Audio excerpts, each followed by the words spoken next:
Hello everyone, and welcome to Sadurdays, episode 18.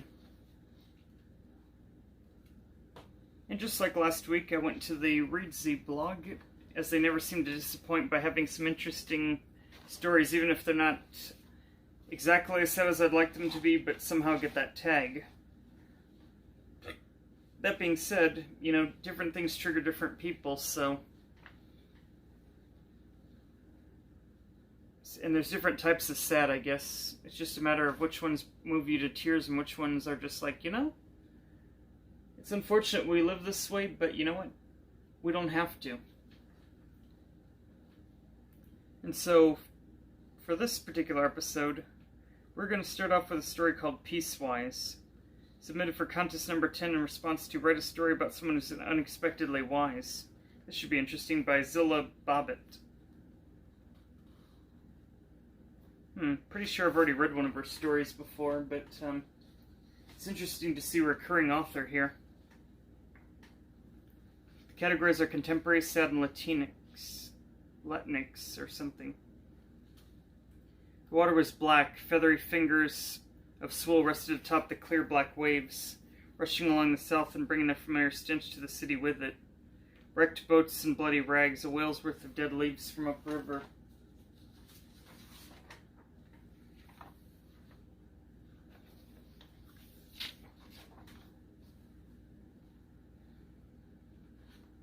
Old clothes, wreckage from long-gone houses. Everything ended up in the river at least once in its lifetime. Edward Peacewise stared down at the water. He contemplated his reflection, or at least what forced its way back up at him through the garbage that obscured the water.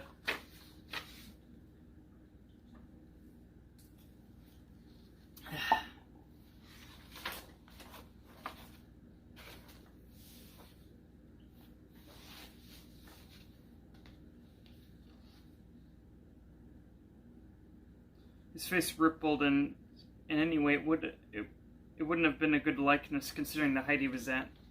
Edward watched as a boxcar load of wicker baskets floated past. And he wondered if downriver someone would look down and see his body. Just another thing floating past, just another everyday suicide. Edward felt a small drop worm its way out of his eye as he watched the tiny collection of hydrogen and oxygen kept falling down toward the blackness. The tear was caught and held in the palm of the styrofoam lid, and Edward stared at it as it floated underneath him and was gone. Another part of him that had left him and would not return. He looked up at the horizon. The stars were beginning to come out, winking and smiling at him as if teasing him to reach out and see if he would actually try to touch them. The moon was rising slowly, heavily into the sky. The weatherman said the moon this night would be the best one in a century. A blue blood supermoon. The moon looked fat and orange, and Edward told it to get on a diet. The night sky, aside from the stars, was the blackest he'd ever seen it. It was so dark it was nothing. It was like looking down through a void. Though they'd never seen Star Trek, he assumed it had something to do with space, and even darker space, and he figured this black night might be something out of that show. A car roared past him, huge blur of red and screaming lights, and Edward dropped down to the edges of the railing, though the driver could never have seen him even if he was going 10 miles an hour. Then suddenly the car was gone and the bridge was quiet again. Edward stared down at it. The water seemed to draw his eyes to itself like a magnet. Maybe he just liked water or rivers, or maybe he looked at it with some sort of horrified fascination, like a prisoner did at the firing squad. He gasped, hurt filling him like cyanide. Softly he had loved the water with a deep and difficult love. Tears thick as rain now, as he remembered her. She left in a whirlwind of blue and color, and she always seemed to represent. Her last words still left a hole in his heart, like a carving knife, the fact she'd yelled in his face how much she hated him. At first he'd been glad. Maybe I hate her too, he thought. Maybe I'm just better off without her. But then as the weeks turned to months and she didn't call or visit, pain began filling up the hole that she had left in him. Sadness seeped through his every particle, and he spent his days in alcohol and gambling money, trying to burn away the regret and pain. He loved how she laughed, how she tied up her hair so messily it always came undone after a few hours. He loved how she had a fetish with brushing her teeth and how she'd scold him when he didn't do his own. And even though she knew very well he'd forgotten on purpose because he loved it when she scolded him, theirs had been a quick romance, a high school sort of romance. He would bring her flowers and she would take one from the bunch and push it through his jacket buttonhole. Edward tore his thoughts from her, remembering only brought a new wave of sadness, a wave covered with shame and remorse like the river's waves were covered with refuse. She's better off without me. A lie. It was all a lie. She'd loved him too. Surely she was lying awake that very night thinking of him. Edward laughed. No, she wasn't. Sophie hated him. She'd taken her things and wished him a happy life, more like a life of insolvency and pain. Not a day went by that he didn't think of her. Edward pulled himself up on a railing. It was cold, and he sat there a little while, letting his body heat warm up the inflexible steel. He leaned a little out, bracing his toes against the metal. He thought about life. In school he hated learning about philosophers. Why did they spend all their time thinking instead of doing? He couldn't understand that, but sitting out on the cold metal bridge railing, realizing and wondering what death might have in store for him, Edward realized those ancient old men really had the right idea. It's hard to live without some idea of what life is. Edward thought he might never have really appreciated things in life. The way the mirror laughed at him, the way the cherry blossoms danced outside his window, the way magnolia leaves shone in the sun. Edward laughed. He was no philosopher. Who was he to be asking life or death questions right here, right now? All humans have that, right? He thought. Everyone does. That's merely being human. He was only distracting himself. He thought he was wise, but he wasn't. Not really. Carefully he bent back and pulled off his shoes, unlacing them gently and setting them side by side. They'd come into this world together, and by golly, they'd go out together too, and properly, with their laces knotted like when he'd bought them. He laughed to think he was being careful not to fall in, when what was the reason he was here now? He left his shoes on the bridge with his nice new belt wrapped protectively around them. He emptied his pockets, a little money, his grandfather's pearl-handled knife, and his confession printed out neatly on white paper saying that he'd jumped and regretted nothing. But could the authorities tell Sophie Hannison that he still loved her and would see her in heaven? Suicides don't go to heaven, Edward Peacewise, his inner imp told him. So what, he said back, so you'll never see her again, not unless she... Shut up. Edward brushed back his hair and prepared to say a little prayer to himself. In that overweight moon, he reminded it to get on a diet. Don't forget, he told it. I won't, it said back. I lifted my eyes onto and then the car screeched past and ferocious air gave the push he was unwilling to give himself, and he was falling, still breathing, anticipating the awful impact. Wondering when the officials would find his shoes and confession, and his last thought was that he hoped they would find Sophie Hannison.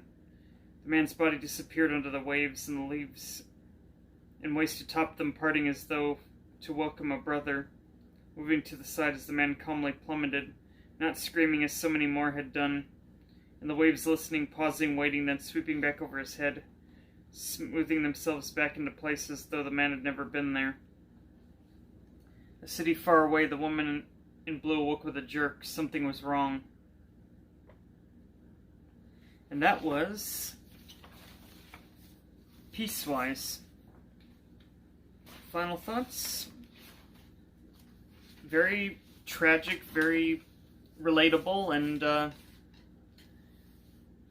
I'm really at a loss for words, ironically enough, you know?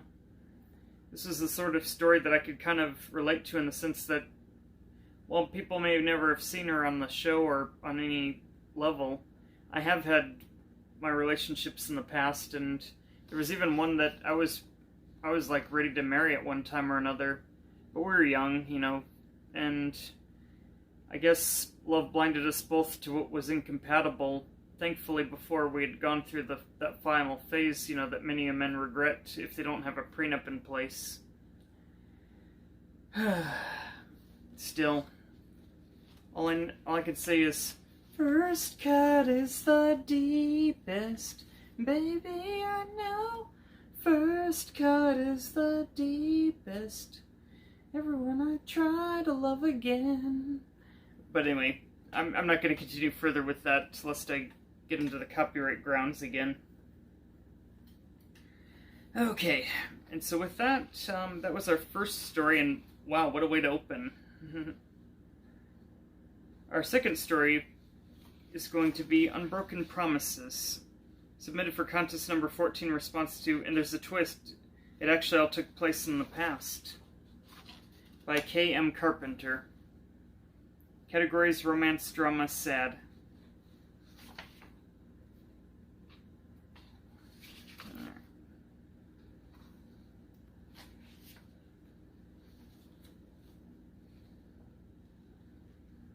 The walls of the shabby apartment shook with her sobs, but he knew he had no right to cross the creaky floorboards and to comfort her.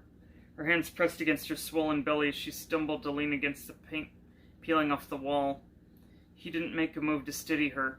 How could you? It wasn't the first time that hour she'd shrieked the words, but it was the first time he found the strength to answer. The remains of his phone broken against the wall by her hand coated the sparse carpet between them. The barrier of splintered plastic and screen sharp enough to slice his skin. Yet even still, it wasn't the danger that kept him from moving forward. She was there when you weren't. His own words could hardly be described as a shout. Not a worthy excuse, and by her tear-filled eyes she knew it too.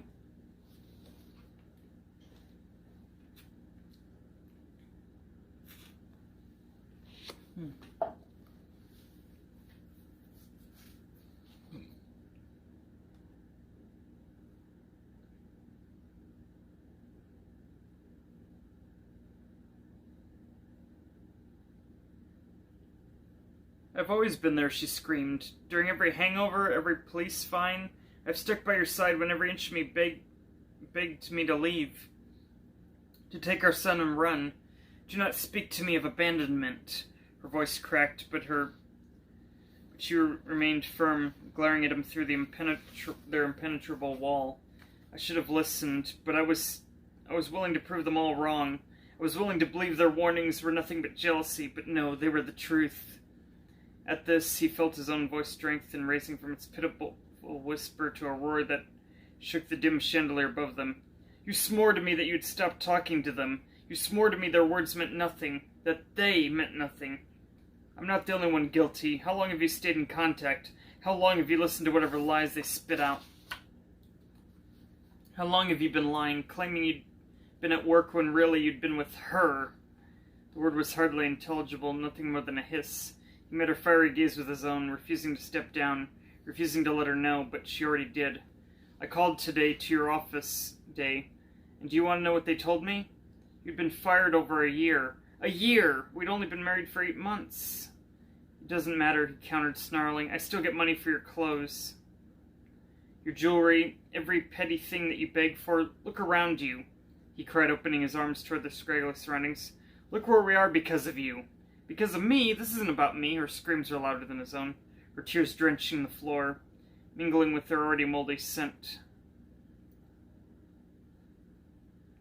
Flailing a hand toward their single decoration, a single framed photo of their wedding, she sobbed. When you married me, you made an oath that you'd love me forever, that I was the only one for you, that day and forever.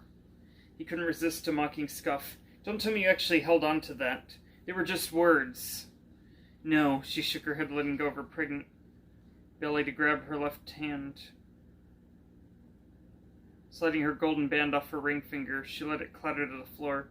Somehow it was the loudest sound either of them had made. They were just lies. Fleeing into their bedroom, she slammed the door, but it was a painful sound when mingled with her crushing wails. The thin walls did nothing to muffle them, and as the splintered door crashed closed, it shook the walls. The photograph wobbled, teetering on the brink of collapse for a second longer before falling forward. He only stood letting it fall, listening to her agony. The frame hit the ground, the glass protecting the picture shattering in a spiderweb that concealed his smiling face. Only hers remained visible, eyes glowing with the mirth beneath her snowflake-white veil.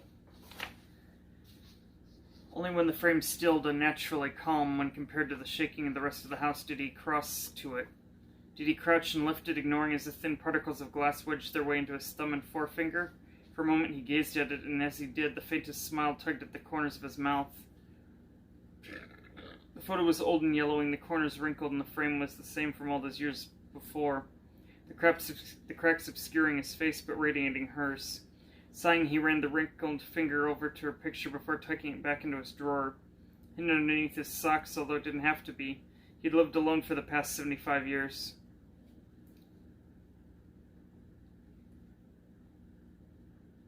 In its place, he lifted the envelope that had arrived in the mail the same day, withdrawing the letter. It wasn't in her handwriting, but he couldn't help wishing it was. Those wrinkled, set eyes, he reread the words. Already knowing nothing would have changed since the first 8 years he had read it. Funeral services will be held on October 5th. Please join us for the memorial afterwards. An address followed as the picture of her wrinkled face.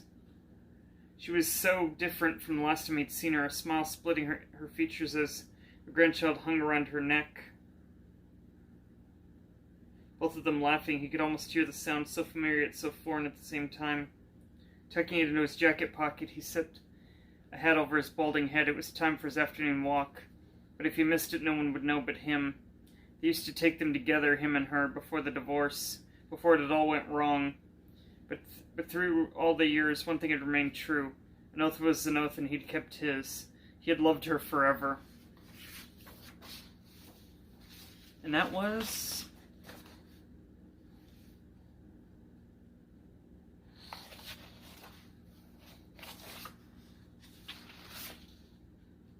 Unbroken Promise.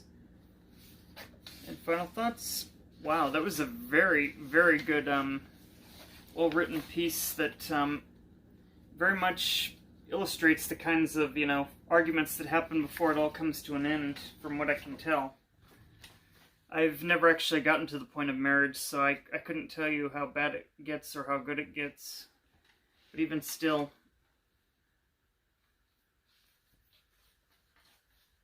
it leaves you wondering if maybe we're better off never to marry in the first place, since it seems to only breed hatred between couples.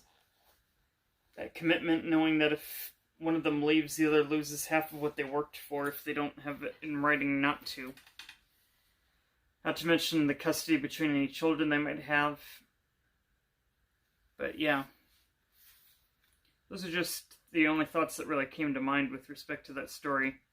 And now we finish our episode with the final story, Family Skeleton. And some of us have probably heard of people having skeletons in their closets, as in secrets.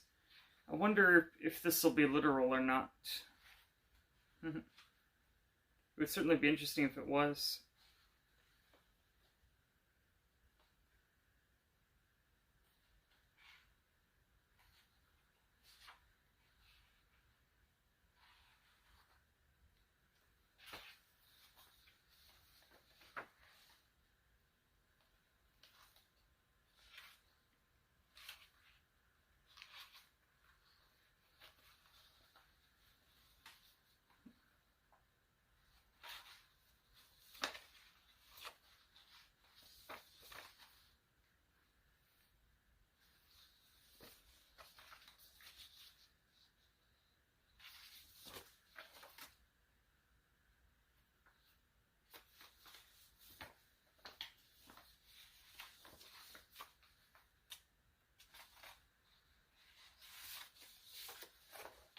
Here we go. Okay. No one thought that she would actually have the nerve to show up. Categories drama sad. I think that's why she was able to get inside truly. No one moved, no one stopped her. She kind of showed up at the door, set herself on the edge of a chair and smiled. By that point there was nothing we could do to make her leave without causing a commotion. It's not that I hate her, I mean, I don't. Aunt Susan is another story for sure, but I'm just sort of following the flow on the matter.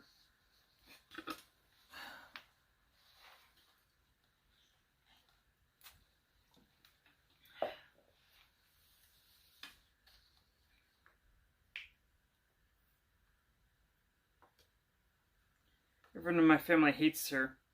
I simply see no reason to try and fight against the general consensus. She's not worth it, I mean. It's not as if she'd actually been fucking nice in the first place. I just want to clarify, I don't have anything going on against her specifically. I don't like her, but I can put up with her, and I did put up with her in the past. So really that should speak to my neutrality on the matter. It's just that, come on, you can't just show up to a family dinner if it's not your actual family, can you? She sits there with a smile on her face that's made up of nothing but hate. They all stare at her as if she'd grown a second hand, and quite an ugly one at that, judging from the way Susan's mouth is twisted to the side.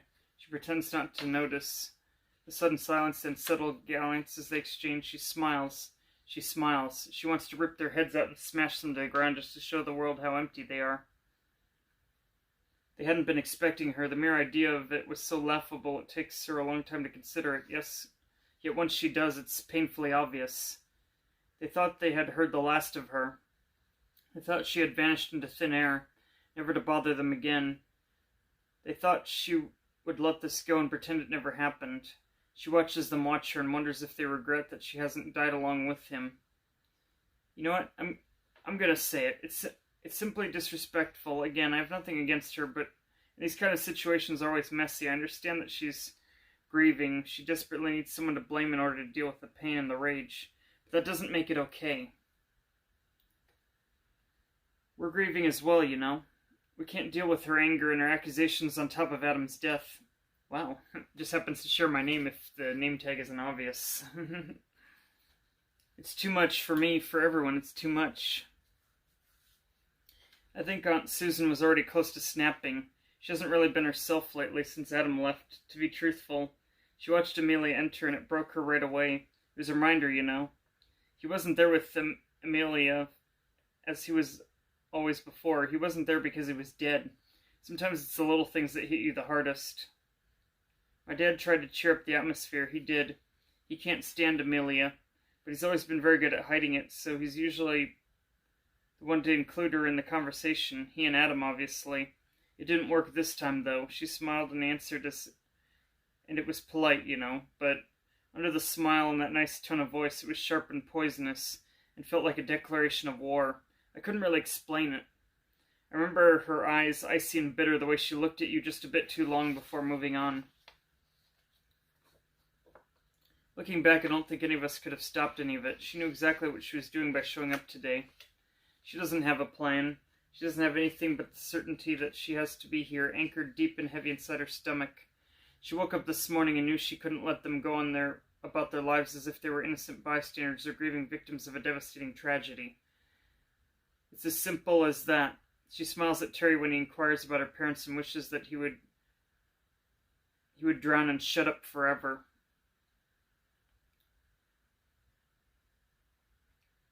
She's playing nice. She doesn't know what else to do. Tension is building up in the empty space between them, and all she can see is the crying face of a dying man. How could any of you pretend you ever loved him? She wants to ask, yet the words can't seem to escape her yet. She senses hot against her skin, the strain that foreshadows a terrible explosion. Terry's carefully avoiding any sensitive topic.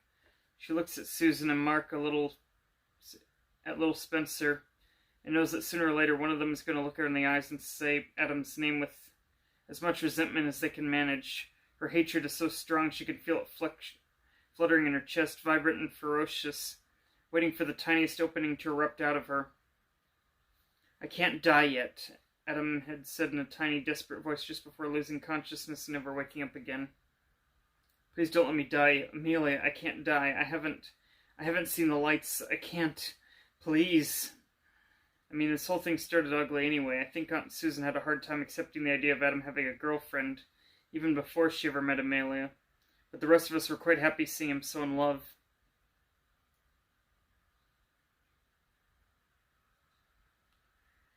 He'd talk about her all the time, but he would talk more about other things too, and he just seemed so, I don't know, so free. I don't think I had ever seen him seem so free. Then he brought her home for a family dinner, and it all went downhill from there.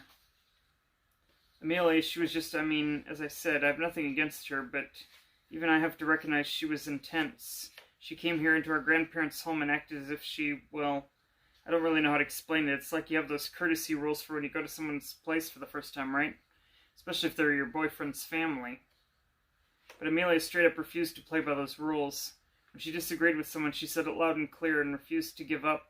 And that's, she simply couldn't do that, you know? She made a terrible, terrible first impression. The only ones who didn't hate her by the end of it were Adam, me, and maybe Spencer. But that's just because he was 9 at the time and worshipped the ground that Adam walked on. And for a time, she was just that, Adam's rude girlfriend who nobody liked. But then she started, well, Adam had those dreams, you know? Impossible dreams. He wanted to trek across Iceland alone to see the northern lights, to, I don't know, he said he needed to find himself or something. Insisted on doing it alone. And I say this as his cousin who did horribly irresponsible stuff with him when we were younger. That was absolutely impossible. Not with his condition, not with him potentially having a crisis at any time. There would have been no hospitals out there, and alone on top of it all?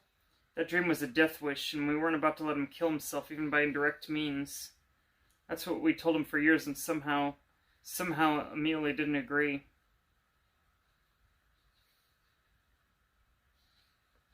She shakes her head no when Charles offers her a glass of wine, and somehow this is what triggers the bomb. Susan snatches the bottle from her nephew's hands and fills up the glass anyway.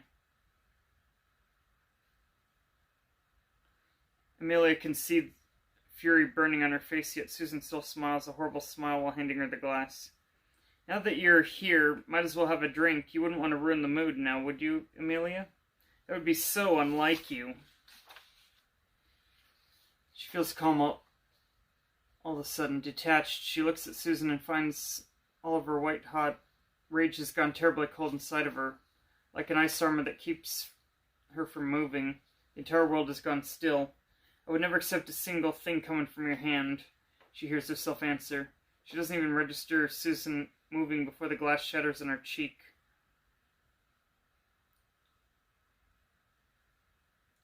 I think sometimes dreams are just that, dreams, creations of your imagination that belong in your head that are never meant to be remembered. I think Adam's dream was one of those. When we heard about Amelia encouraging him to pursue it, I think we all collectively lost our minds. All I'm saying is, this isn't Aunt Susan's fault. Anyone would react like that. Adam was her son. And I think she feels, well, to be honest, I think we all feel like Amelia is part of the reason why he's dead. And I think that Aunt Susan felt that way before he died. When he first started speaking about that damn trek again. And that's horrible, you know? How can you live with such a feeling? Deep down, she just feels guilty for not trying to interfere with their relationship until it was too late.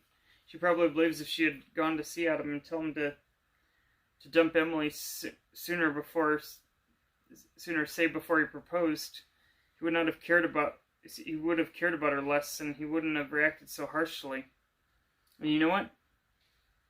We shouldn't speak ill of the dead, but still, that last decision was probably the dumbest Adam ever made. Running off to Canada with Amelia just because he needed some air and he was disgusted with our attempts to break him up with his fiancée. I can't emphasize this enough. He was sick. He just couldn't do stuff like that. Deep down, his biggest problem in life has always been that he wanted to do things that he couldn't do and refused to recognize that he couldn't do them. Look at how he blamed us for not being able to achieve that dream of his. He said we were suffocating him, that he had a right to make his own decisions, that he wanted more from life than perfect, dull serenity, that he was willing to take the risk if it meant living life at its fullest. I'm sorry, I truly am, but this thought was simply stupid. And I know that Aunt Susan blames Amelia for this change in his behavior, as does Uncle Mark and as does everybody, really. But I think that's not true. I think those are just things that Adam always thought, always meant. Amelia was the catalyst. She gave him a voice, but that was it. All that crap about throwing away their entire lives to run off to Canada and from there deciding that Adam was going to Iceland alone to spend the rest of the year while Amelia renovates that ridiculous family cottage of theirs. That was all him. All him. I'm probably the only one person to be aware of it, but in the end, Adam really killed himself, you know? The pain is surprisingly long to come. She's numb, her mind too slow to figure out what had happened. It seems to take her forever to raise a hand to her cheek. She feels a wet slickness there. Blood. Her blood. Then suddenly the world starts moving again. You're not welcome here, Susan hisses, and I don't want to see your disgusting little faces ever again. You're a murderer, you stupid, nasty little bitch. You killed my son. She sees Adam furious and scared, crying as she tells her his dad has called, that his family is hurt and angry, and that they threatened never to speak with him again if he was going to continue acting like this. She can still distinctly recall his suitcase wide open on the bed, spilling warm clothes on the sheets, and the sad, bitter way he had to empty it. Are you really telling me you're going to let them do this to you? She had asked, heated, disbelieving. You're going to Iceland, Adam. They can deal with it once you're back. Instead, he had a panic attack followed by a crisis. I killed your son, she repeats, and wants to laugh, just to ease the weight of hate in her mouth. I killed him? Oh, you took great care of that on your own. Susan starts crying. It's so unnatural, so unexpected that Amelia stills for a moment. She feels despair hanging low in her throat, chasing the rage and horrible emptiness as loss takes up all the place. All of a sudden, she chokes on a sob. How dare you, Susan says, and though she is still crying, her voice is vibrant with hatred. How dare you? If not for you, none of this would have happened. We were happy. He was happy before you entered the picture. He died because of you. She hears, Don't let me die. I haven't seen the lights yet. Please, please don't let me die. He died crying, she says, and it feels so dirty, so ugly, once let out in the open, that she feels immeasurably relieved that such a heavy secret is not festering inside her anymore. He died pleading for one more time, pleading to see those fucking lights, to spend a night gazing up at them, to feel like he belongs in a beautiful world. A world worth fighting for. He died crying because of you.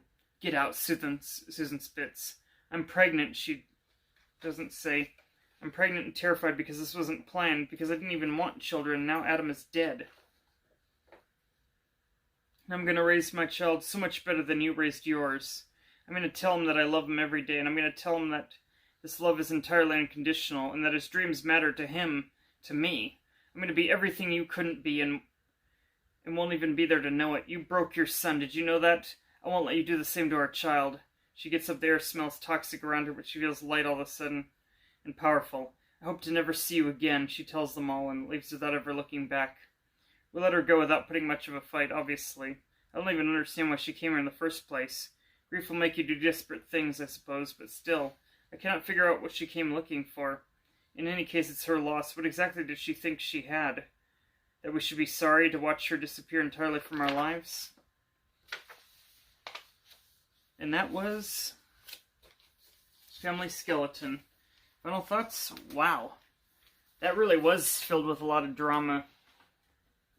And if anyone's thinking, of taking their own life, remember, if you think things are bad now, imagine the arguments that will ensue between the people who cared about you. That you maybe didn't even know cared about you. That maybe you interpreted their caring as being suffocating or being otherwise just too much to bear. The truth is, people have different ways of showing they care, and it's important to be mindful of the fact. And as such, it's also equally important that one realize you only get so much time to live and so much time to be dead, so to the extent that you can, try to find the good in life, and try to let it guide you and keep you going. It's easier said than done, I know, but That's why there are people that exist to help with that sort of thing. But I digress.